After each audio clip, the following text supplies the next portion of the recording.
앞도 보이지 않고 공간도 없고 숨쉬기 어려운 그곳에 들어간 요나를 생각해 보세요. 그게 바로 우리가 살아가는 동안에 우리가 닥치는 답답한 환경이 우리에게 있을 수가 있어요.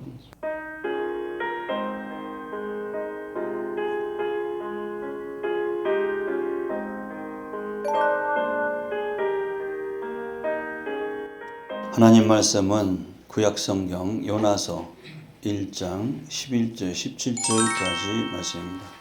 구약성경 1287페이지 요나서 1장 11절 17절 말씀을 제가 봉독해 올립니다.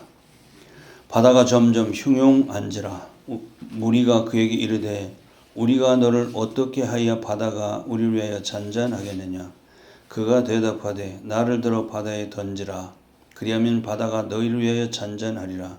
너희가 이 큰 폭풍을 만난 것이 나의 연고인 줄을 내가 아노라 하니라.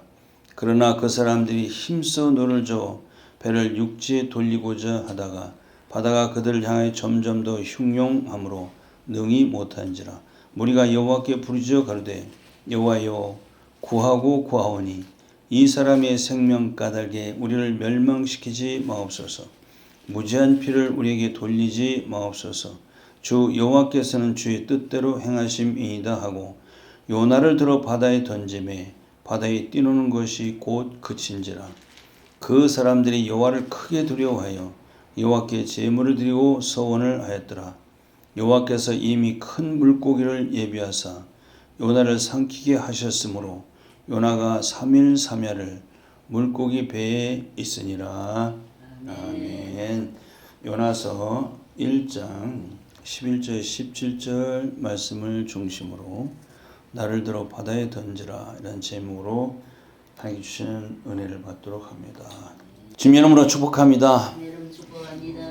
고넬료 가정에서 말씀을 사모해서 들을 때 성령이 각 사람에게 충만하게 임하신 것처럼 오늘도 말씀을 사모하며 들으실 때 성령 충만하시기를 주의 이름으로 축복합니다. 네.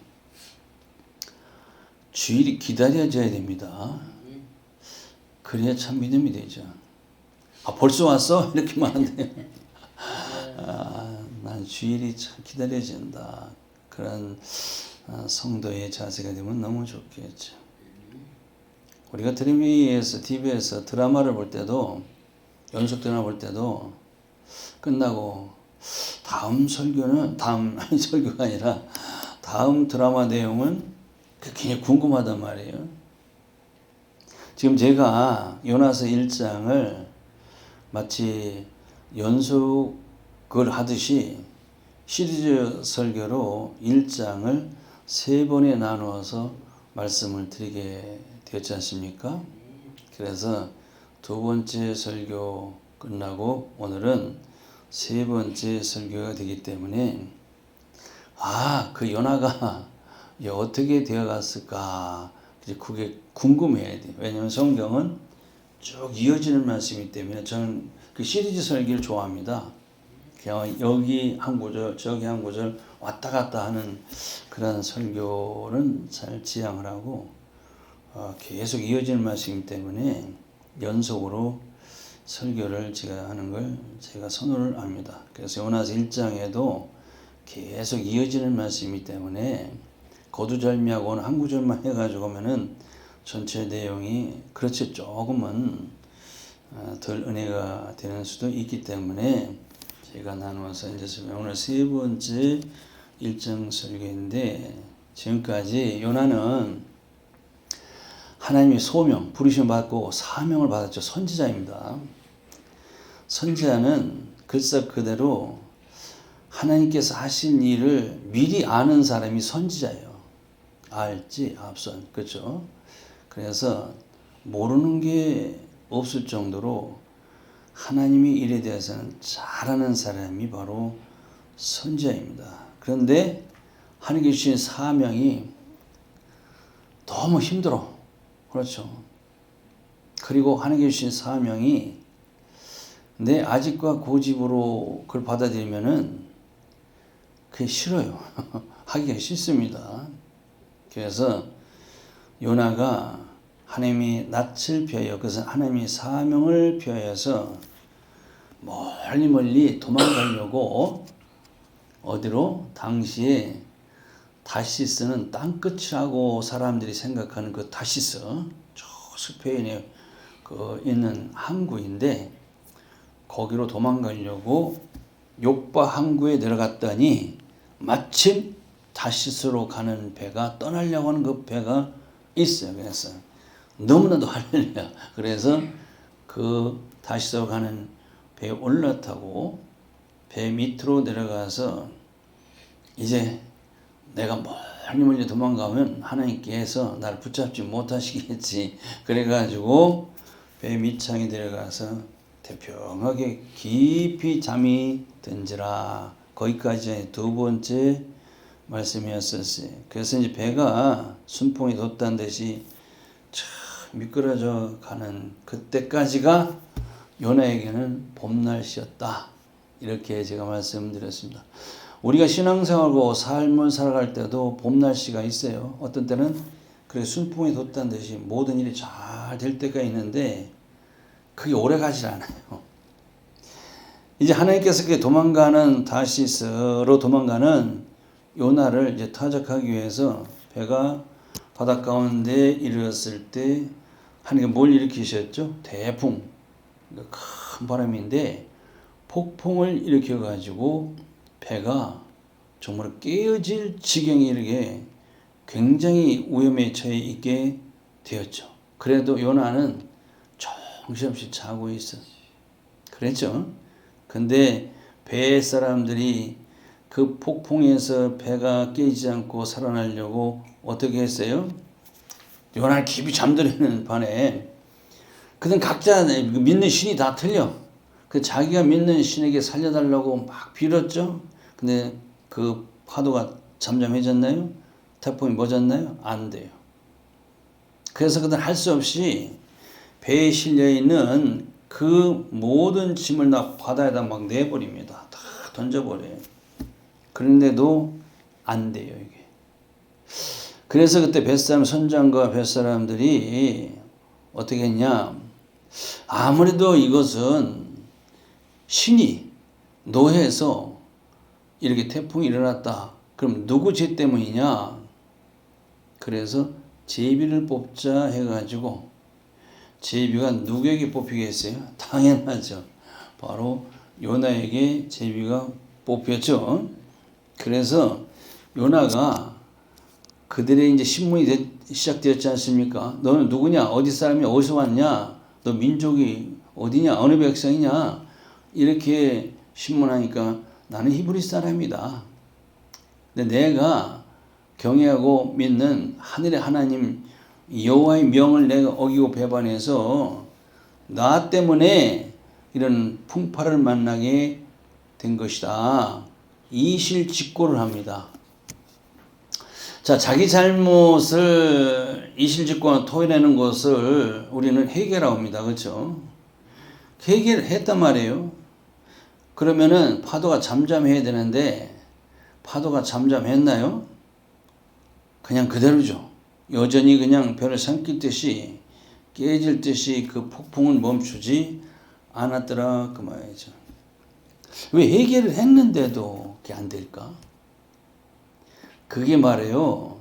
회개가 하나님께서 만족하시는 그 회개가 아직 안 됐다는 거예요. 우리도 이걸 잘 명심하셔야 됩니다.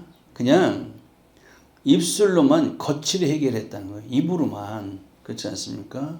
하나님은 그런 회개를 안 좋아하셔요. 입으로만 회개하면 뭐합니까? 그래서 하나님을 만족시키지 못했기 때문에 아직 폭풍이 잠잠하지 않았다는 겁니다. 성경에서 그 회개에 우리말로 오리글로 회개가 뭐냐면은 한문인데 아시죠? 뉘우칠 해 고칠 게 이것을 회개라고 합니다. 그 자기 잘못을 뉘우쳐 고백했어. 그러면은 그 잘못을 고치는 데까지 가야 이게 회개가 되는 겁니다. 이 회개를 히브리어는 뭐라고 합니까? 메타노이아라고 하고 우리가 잘 알듯이 영어로는 유턴이라고 이렇게 얘기를 합니다. 그래서 자기가 잘못된 길로, 제약된 길로 가던 그 길에서 유턴, 바른 길로 돌아오는 거, 돌아와야 돼요. 그걸 바로 회개라고 하는 겁니다. 근데 그냥 자기 잘못을 뉘우치는 것은 뉘우칠 해자에 끝나고 고칠 게까지 안 갔다는 얘기예요. 근데 절반의 회개, 온전한 회개가 안 되는 겁니다. 우리가 잘 아는 예수를 배반한 가룟 유다 회개했나요? 안 했나요? 했죠. 근데 완전 회개가 아니야. 그냥 죄 없는 예수를 내가 팔았구나, 내가 잘못했구나, 그 뉘우쳐 후회를 했단 말이야. 요거는 뉘우칠 회로 끝나버린 거야. 돌아와야 돼요. 베드로처럼 유턴, 예수께로 돌아와서 용서를 빌면 되는데 안 했단 말이에요. 지금 요나가 그래요. 요나가 자기 때문에 이런 폭풍이라서 우리가 죽게 되었다는 것을 이실직고를 했는데 그건 입으로만 고백한 그런 회개이기 때문에 그렇다는 것이죠.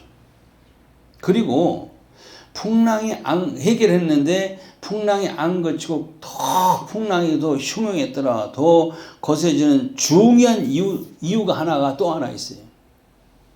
그것이 뭐냐면은 이 풍랑이 있는 바다 속에 요나를 바다에 던져야 되는 고란 일이 하나 또 남아있어. 요나를 바다에 던져야 하는 그 사건이 아직도 남아있다. 그 말이에요. 요게 필요하기 때문에 아직도 풍랑이 잠잠하지 않게 되었다는 것이죠. 그렇죠. 그래서 뱃사람들이 그럼 요나에게 물어봤어요.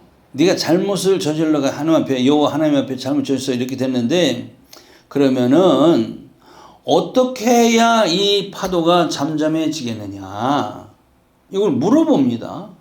그러니까 요나가 그 방법까지 또 잘 알고 있어. 그러니까 선지자지. 나를 바다에 던지면 잔잔하리라 하는 이 방법까지도 알고 있는 요나였죠.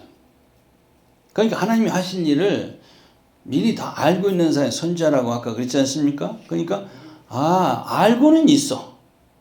이 파도를 잠잠케 할 수 있는 방법은 나 때문에 이렇게 일어났으니까 나를 바다에 던지면은 잔잔해 될 것이다. 요거까지 알고 있어. 그러니까 여기까지는 입으로 고백했으니까 선자는 그래도 참 솔직한 그런 사람이었네, 요나가 보니까. 근데 그래서 우리가 이 회개를 많이 교회에서 좀 듣기 싫지만은, 자, 회개 설교를 듣기 어렵다고 하지 않습니까? 근데 회개가 굉장히 좋은 거예요.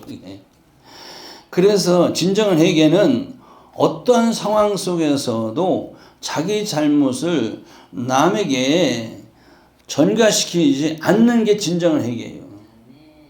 내가 잘못하고서도 그 잘못을 남에게 돌리는 것, 이거는 진정한 회개가 아니라는 것이죠. 그리고 핑계를 대는 것도 진정한 회개가 아니에요. 이건 회개 완성이 아니라 그런 얘기입니다. 진짜 회개가.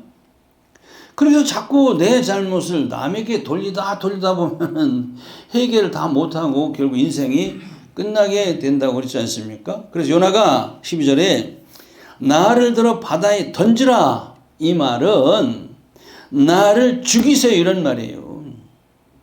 그러니까 내가 하나님 앞에 죽을 죄를 지었다는 진정한 회개입니다. 세상에 자기가 죽겠다는데 이 이상 회개가 어디 있겠습니까? 이렇게 회개를 했는데도 13절에 보니까 바다는 점점 더 파도가 흉흉해지는 이유가 바로 거기에 하나님의 오묘한 섭리가 계시다는 것을 우리 깨닫게 해주고 있죠.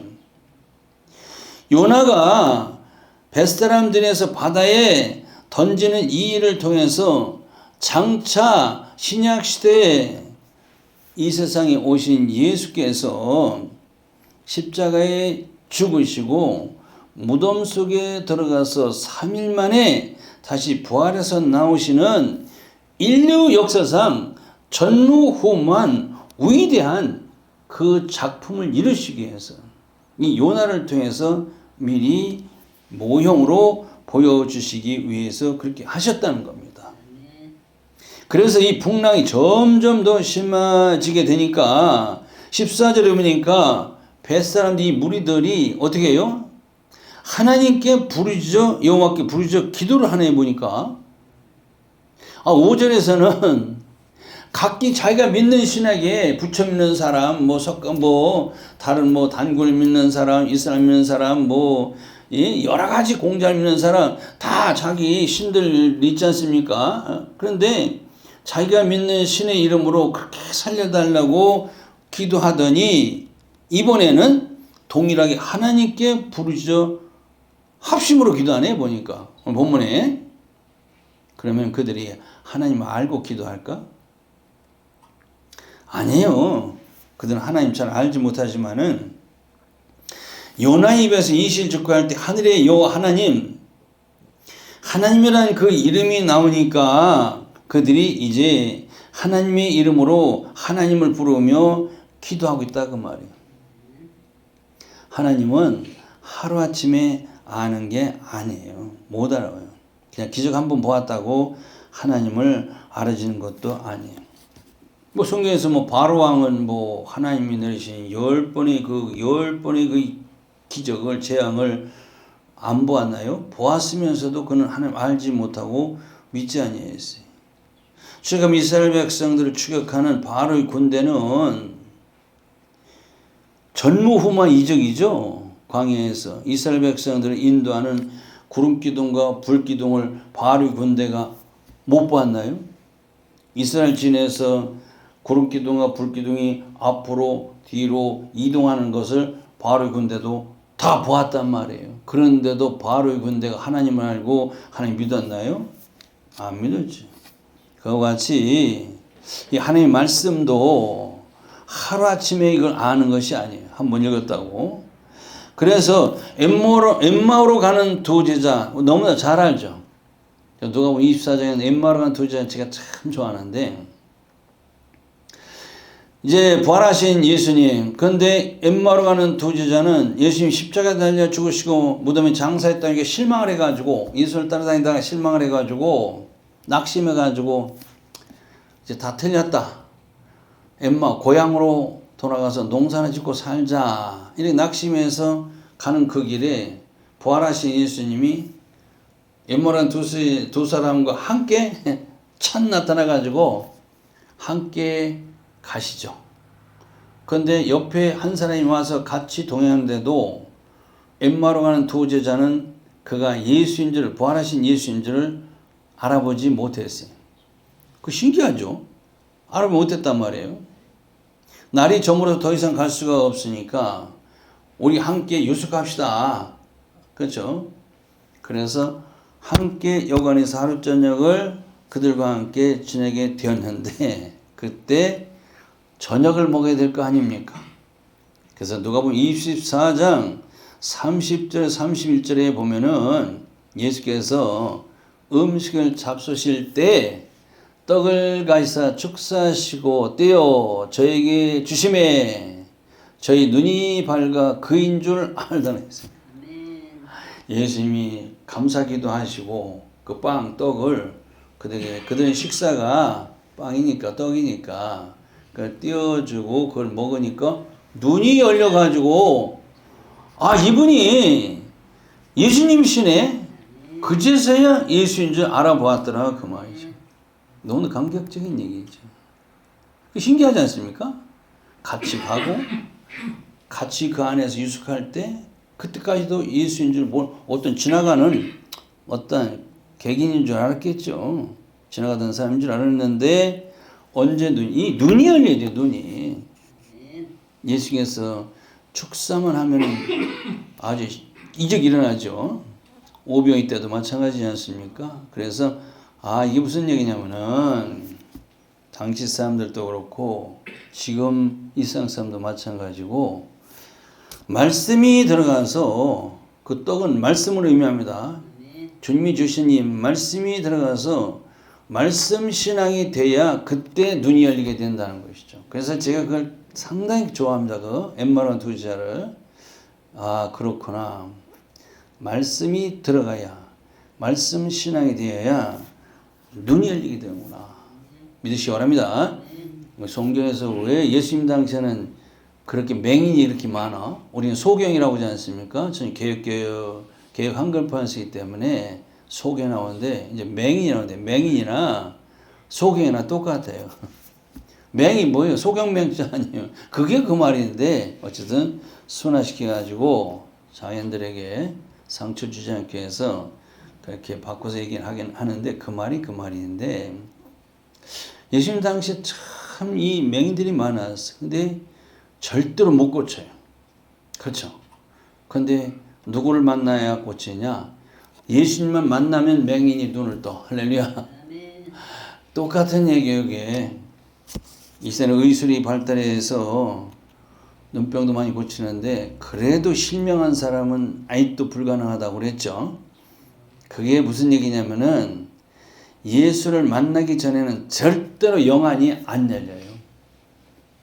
예수를 만나게 해가지고 말씀이 들어가야 영안이 열리게 된다는 사실을 우리에게 가르쳐 주고 있지 않습니까? 그래서 어떻게 저는 하나님의 말씀을 잘 전해서 우리 성도들이 영안이 열리게끔 해주는 거죠. 빨리 영안이 열릴 수 있는 방법은 목사님 잘 만나야 돼요.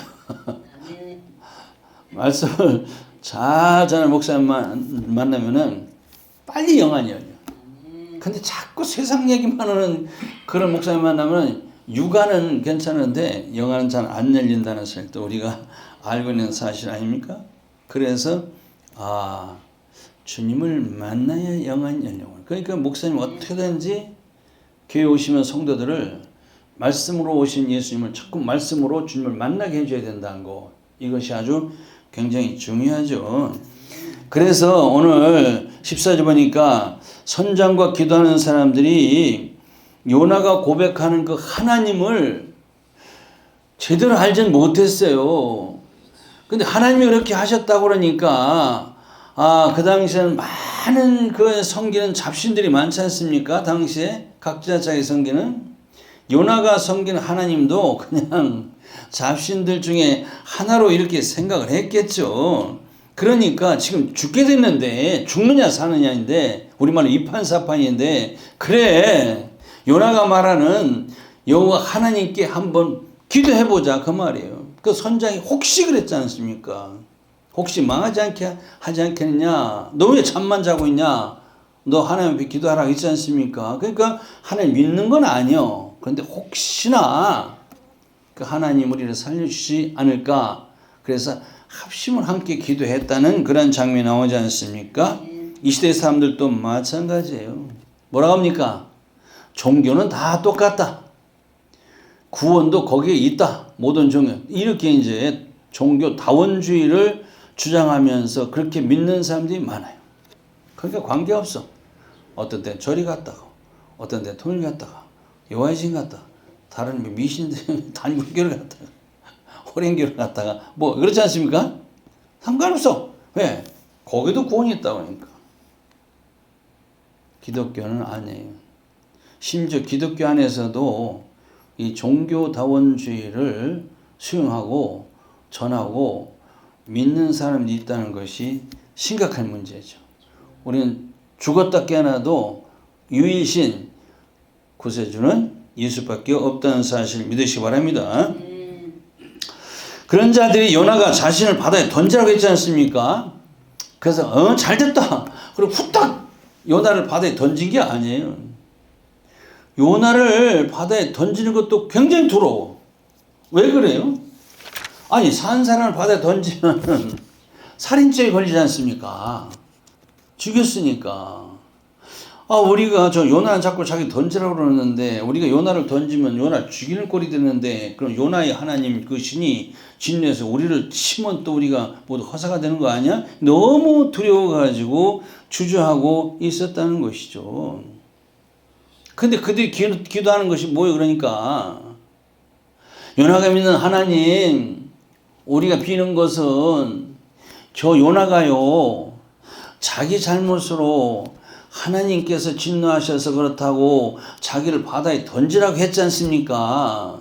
그리고 누구 잘못인가 누구 죄 때문인가 제비를 뽑았잖아요. 그 제비가 뽑혀가지고 요나가 딱 뽑혀가지고 그게 하나님 뜻 아닙니까? 그러니까 우리가 요나를 바다에 던진다 해가지고 우리 진노하지 마시고 우리 죽이지 마시고 우리를 제발 살려주세요. 이런 기도했다 그 말이에요. 요나의 사건을 통해서 하나님은 우리에게 무엇을 거울로 삼고 경계로 보여주시기 위해서 우리에게 주셨을까요? 말씀. 요나 선자는 선자로서 누구보다도 하나님을 잘 알아요. 지금 자기가 하나님의 사명을 받아가지고 니느웨를 가서 저 죽어가는 니느웨 백성들에게 회개를 선포해서 그들을 구원시키려는 하나님 뜻을 너무나도 잘 알고 있어요. 근데 그것을 어겨가지고 명령을 어겨가지고 이런 폭풍이 대풍이 우리에게 닥쳐왔고 그리고 그래서 이 폭풍을 이렇게 당하게 만든 것은 자기 때문이라는 것을 너무나 잘 알고 있어요. 그래서 이 폭풍을 잠재울 수 있는 것, 우리가 살 수 있는 것은 오직 자기를 바다에 던져 자기가 죽으면 된다는 것도 잘 알고 있어요. 알고 있으면서도 그 사명이 니느웨까지 가서 그 사명을 감당한 것이 너무 어렵고 하기 싫어. 그렇죠? 원수가 다시 용서받고 그들이 죽지 않고 심판받지 않는 것이 너무나도 싫었더라 그 말이죠. 그래서 도망을 가다가 이렇게 된 일을 가지고 해결의 방법까지도 잘 알고 있는 그런 선지자 사명을 가진 사람이 요나인데, 그래서 바꿔 말하면은 이 시대의 주의종들과 성도들이 마찬가지예요. 모르는 게 아니에요. 목사님들이 모르는 게 아니라 그 말이에요. 성도들이 이 사명을 모르는 것이 아니라 그 말이에요.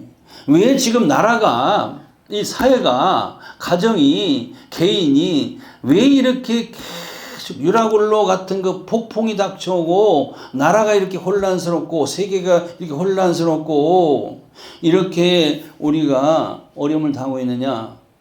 몰라요? 알아요. 다 알고 있어요. 하나님이 사명을 가져가지고 이 제약된 세상에서 저 죽어가는 영혼들에게 복음을 증거해가지고 저들을 회개시키고 하나님의 심판을 멈추게 하고 저들을 구원시키라는 그 사명을 모르는 게 아니에요. 다 알아요. 근데 그것을 하는 게 힘들어. 그렇죠? 그 자기가 죽어지는 것이 너무 힘들어. 그러니까 잘 알면서도 자꾸 회피하는 거예요. 그러면서 영적인 잠에 빠져 있는 오늘의 우리들의 모습을 보게 됩니다. 사명자 시대에 사명자들이 본연의 자리에 돌아가야 되는 거 잘 알면서도 그 하기가 너무 힘들어. 그래서 지금 요나와 같이 우리가 깊은 영적인 잠을 자고 있다는 것도 모르는 게 아니에요. 그러면서도 사람들은 회개를 한다고 하긴 해요. 그렇죠. 뭐 다니엘 기도도 하고 무슨 기도도 하고 광음 가서 또 기도도 하고 철야도 하긴 많이 하는데 왜 그렇게 회개를 한다고 하는데도 모여가지고 하나도 해결이 안 되냐 그 말이에요. 이 어려움이. 요나서를 통해서 그런 것을 우리에게 깨닫게 주지 않습니까? 회개의 완성이 안 됐다는 거예요. 입술로만 회개한단 말이에요. 입술로만. 그렇죠? 입술만 회개하니까 하나님의 그 요구하시는 만족을 채우지 못했다 그 말이에요. 이게 바로 하나님이 만족하시는 그 회개를 해야 되는데 거기까지 안 된 것은 하나님께서 해결이 안 해주셔. 하나님 요구하시는 만족을 공의의 만족이라는 것인데 입으로는 그냥 회개를 잘하는데 그렇죠? 요나처럼 이게 완성이 안 돼. 입술로만 회개하고 도로 집에 가면 원위치 돼버려. 가만히 생각해 보세요. 그렇잖아요? 금식 기도원 가서 회개, 나라 민족 회개합시다 예치긴 하는데 거기서 또 돌아오면 또 원위치 돼버려. 원위치. 이거는 부끄러운 우리 기독교 현실입니다. 이걸 말하지 않을 수가 없어요. 내 자신이 그러니까 남에게 책망이보다도 내 자신이 그랬다는 말이에요. 그래서 이 바람을 그치게 하려면 어떻게 한다고 그랬어요? 나를 바다에 던지라고 했지 않습니까?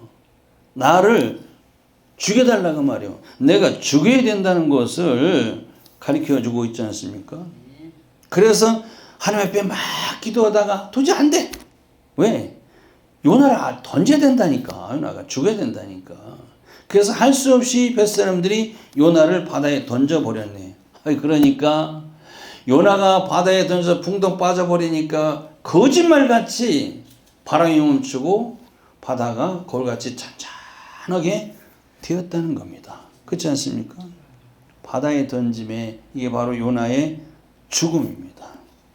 이게 신약시대에 바로 이 세상에 오신 예수의 죽음을 미리 보여주시는 모형의 예표라고 그랬어요. 그러니까 예수님께서 십자가에 이 땅의 십자가에 죽으시는 그 순간부터 세상 죄에 대해서 하나님의 그 진노가 그때 멈추게 되었다는 사실을 우리에게 또 가르쳐 주고 있지 않습니까? 요나가 바다에 던져지는 순간부터 바다가 고여지고 평온이 찾아왔듯이 예수께서 십자가에 죽으신 그 순간부터 하나님께서 우리에게 향한 진노가 그치셨다는 것을 우리에게 가르쳐 주고 있는 거예요. 하나님의 요구가 만족되어야 됩니다. 하나님의 요구는 일단은 요나 내가 바다에 던져서 죽으라는 거예요. 이 세상에 하나님께서 예수를 보내주셨지 않습니까? 성탄절에 가까우는데 이 세상에 예수를 보내주신 것은 가서 십자가에 죽으라는 거예요. 예수님 겟세마네 동산에서 하나님 이 잔을 내게서 피하게 해주옵소서 했지 않습니까? 너무 끔찍한 그 십자가 죽음을 예수님 육을 가지고 계시기 때문에 그게 너무 무서워서 두려웠어요. 그래서 그걸 피하고 싶었는데 하나님이 원대로 하나님 뜻대로 원대로 하시옵소서 해가지고 예수님 십자가에 죽으시니까 이 세상의 그 죄에 대한 진노 하나님의 진노를 멈추게 하셨다는 사실을 우리에게 가르쳐 주고 있는 겁니다. 그러니까 우리도 마찬가지. 우리도 일단은 죽어야 돼. 어디에 대해서? 세상에 대해서는 죽어야 된다고 했어요. 갈라디아서 5장 19절 21절 육체일 15가지에 대해서는 우리가 죽으라는 겁니다. 이게 죽어야 환난이 멈추고 이게 죽어야 내 영이 살아나게 된다는 것도 우리에게 가르쳐주고 있는 겁니다. 그래서 이방 사람들이 요나를 바다에 던져 정말 바다가 잠잠해진 것을 보고 아 요나가 믿는 하나님이 진짜 신이구나. 그래서 그들이 하나님을 믿게 되었다는 겁니다. 그래서 배를 돌려가지고 다시 또 요바로 돌아갔다 그 말이에요. 해 돌아가가지고 오늘 16절에 보니까 거기에서 하나님께 제물을 드리고 서원하였다는데 이 일에 대해서 참 궁금해. 저도 어떻게 하나님 믿었을까? 이 유대인들의 그 히브리어 성경을 주석 해석하는 책이 있다고 우리 주석 있지 않습니까? 강의집도 있고 그들에게 있다고 그래요. 그게 미드라시라고 하는 것인데 거기에 보면은 그들이 욥방구로 다시 돌아가서 개종을 했답니다. 이방 신들 다 자기들 믿는 신을 다 버리고 여호와 신앙으로 개종해서 하나님을 믿게 되었다고 합니다. 여기 본문에 그런 말이 없지만은 그들이 미드라시에 보면 그렇다는 거죠. 그러니까 사람은 언제 깨지냐면은 한번 죽음의 위기에서 살아나야 하나님을 믿게 된다는 거예요. 한번 죽였다가 살려놓으면은 그때는 하나님, 그 소원했다고 했지 않습니까? 앞으로는 하나님 딴짓되지 않고 부정하지 않고 하나님 잘 믿고 예배생활 잘하겠습니다. 이렇게 믿었다 그 말이죠. 요나를 던져주니까 어떻게 됐을까? 요나가 17절 마지막 절에 1.1 아직 1초도 틀리지 않게 0.1초 틀리지 않게 하나님 바닷물 속에 뭘 주면 큰 물고기를 예비했다고 하지 않습니까? 요나를 던지자마자 이 큰 물고기가 꿀꺽 삼켜버렸네 보니까. 그래서 3일 3야를 물고기 배에 있으니라. 이것이 바로 장차 예수께서 십자가에 죽으시고 무덤에 3일 동안 계셨다가 부활하실 것을 예표로 모형으로 보여주신 건 이제 삼척동자 잘 알지 않습니까? 이것은 죽는 것은 매일반이에요. 장사가 매일반인데 거기서 그것이 끝나면 무엇을 이적을 하십니까? 거기서 다시 살아나는 것이 하나님 이적이지 않습니까? 그러니까 물고기 뱃속에 들어가면요 3시간 생존도 어렵대요. 생각해봐요. 물속에 뱃속에 들어가면 사람이 얼마나 살 수 있을까? 3시간 생존이 어렵다고 그럽니다. 그런데 3일 동안 살아났다 그 말이에요. 왜냐면은 사명자는 아직도 할 일이 남아있으면 고난은 주시지만은 하나님께서 죽이지는 않으신다는 사실을 또 우리에게 가르쳐주고 있죠. 이 물고기 뱃속이 뭐냐 생각해 보세요. 상상으로 그 더럽고 끈끈하고 냄새나고 캄캄하고 앞도 보이지 않고 공간도 없고 숨쉬기가 어려운 그곳에 들어간 요나를 생각해 보세요. 그게 바로 우리가 살아가는 동안에 우리가 닥치는 답답한 환경이 우리에게 있을 수가 있어요. 그게 바로 사면초가랍니다. 하나님은 그렇게 뺀질되는 요나를 깨트리기 위해서는 그런 답답한 환경 사면초가 빠지게 하는 그런 방법도 쓰신다는 사실을 우리 가르쳐 주고 있지 않습니까? 바닷물 속에 빠진 요나를 누가 살린다고요? 큰 물고기가 살렸다 그 말이에요. 역설적으로 우리가 생각해 봐야 돼요. 물고기가 뭐냐면은 초대교회 시대에 헬라로 익투스라고 물고기는 성도의 상징입니다. 로마 가면 이제 그 지하 무덤 카타콤 같은 데 보면 이 물고기 그림 있는 거 저도 보고 하는데 그게 암호야 암호 당시에 성도 물고기는 성도의 상징인데 이게 큰 물고기는 바로 신실한 이 시대의 성도의 상징이구나. 그러니까 죄 가운데에 빠져 죽어가는 사람을 살리는 사람이 물고기요. 그게 누구냐? 이 시대의 신실한 주의종들과 성도들이 전도해서 그 사람을 살리는 자들이 누구냐? 큰 물고기 같은 신실한 성도의 주의종이라는 것을 우리가 깨닫게 있지 않습니까? 말씀을 전달해서 그게 바로 물고기예요. 그게 큰 물고기. 역설적으로 생각하시면 그렇게 되는 거예요. 요나가 죽어질 때 배에 있는 사람들이 다 살게 되듯이 이 시대 마찬가지예요. 내가 죽어질 때 이 배라는 세상이라는 배 한 배를 탄 이 세상상 한 심판 죽어가는 저 사람을 살릴 수 있는 방법은 바로 내가 죽어져야 그들을 살리게 된다는 사실을 믿으시기 바랍니다. 기도합니다. 살아계신 아버지 하나님, 오늘 요나서를 통해서 깨닫게 된 것 감사합니다. 왜 세상에는 이렇게 환난이 많고 이게 힘들어지고 있는 거 계속 환난 풍파는 끝이 않고 이렇게 되는 것 이제 알았습니다. 하나님의 사명을 맡은 주의종들과 성도들이 그 사명의 자리에서 벗어나서 하나님의 명을 어기고 살기 때문에 그치지 않게 되는 것을 깨달았사오니 사랑하는 주의 종들과 성도들이 하나님 마련하신 자기 자리로 사명의 자리로 돌아오게 해주셔서 나라의 환난과 사회 환난과 가정의 환난과 개인 환난이 이제 멈추게 하여 주시옵소서. 예수님 이름으로 기도합니다. 아멘.